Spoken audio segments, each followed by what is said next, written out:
Advance পেয়েছো?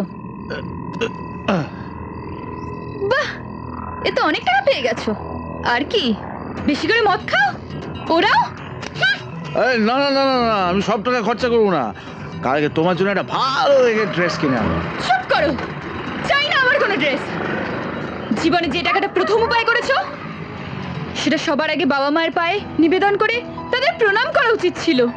করেছো সেটা? বাবা মাকে জানিয়েছো তুমি চাকরি পেয়েছো? দেখিয়েছো তাদের অ্যাপয়েন্টমেন্ট লেটারটা?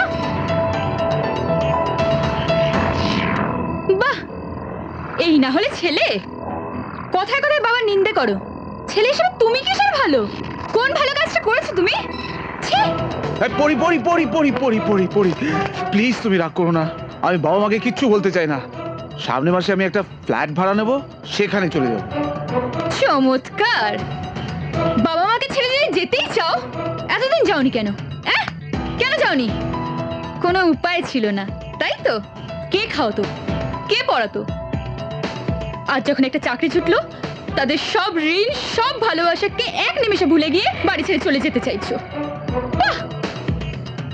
তোমার বাবা মা যদি তোমাকে নাই ভালোবাসতেন তাহলে এত বছর ধরে খাওয়াতেন না, পড়াতেন না, মাথা গোঁজার ঠাঁই দিতেন না, হাত খরচ জোগাতেন না।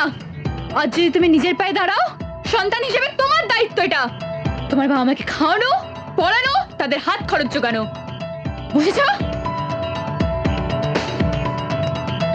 আমায় যদি তুমি সত্যিই ভালোবাসো, বিয়ে করে বাড়ি নিয়ে যেতে চাও, তাহলেও বাড়ি ছাড়ার কথা মাথাতেও এনো না।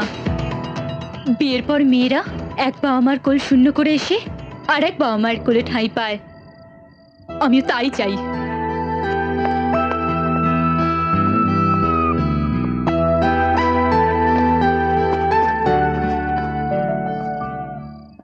না না, টাকা দিয়ে যান, তারপর মাল নিয়ে যান। আরে দৌড় মশাই, চিংড়ির ব্যবসায় কি এত এত ধারবাকি চলে নাকি?